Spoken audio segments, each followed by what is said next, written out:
The mother of an American Muslim soldier who was killed in Iraq has hit out at Donald Trump after he mocked her appearance at the Democratic Party convention. Ghazala Khan described the Republican presidential nominee as being ignorant of Islam and sacrifice. Mrs. Khan stood in silence next to her husband, Khizr Khan, as he made a speech criticising Mr. Trump at the convention on Thursday. David Willis reports from Washington.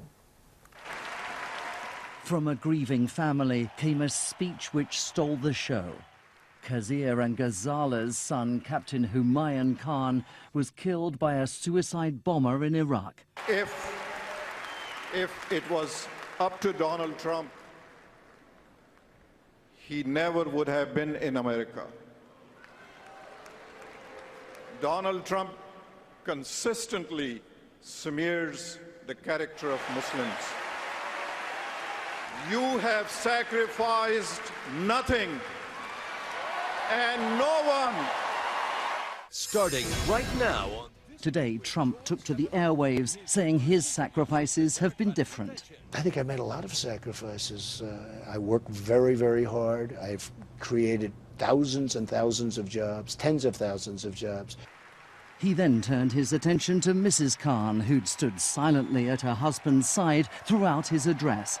Was she forbidden from speaking by her faith? If she was standing there, she had nothing to say. Maybe she wasn't allowed to have anything to say. You tell me. Mr. Trump's main rival, Hillary Clinton, said such rhetoric was beyond comprehension.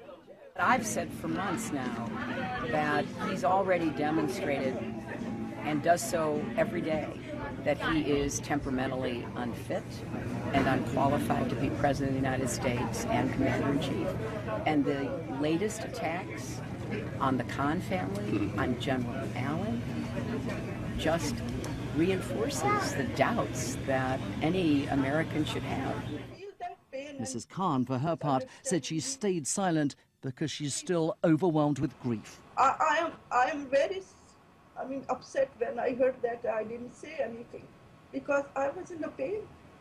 If you are in a pain, you fight or you don't say anything. I am not a fighter. I can't fight.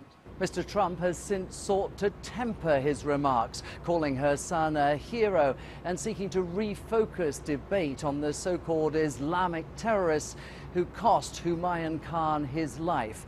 But it is not in his nature to back down. Indeed, after last week's convention, which put Hillary Clinton firmly ahead in the polls, Mr. Trump has vowed the gloves will now come off. Nothing, it seems, is off limits in his unorthodox campaign for president. David Willis, BBC News, Washington.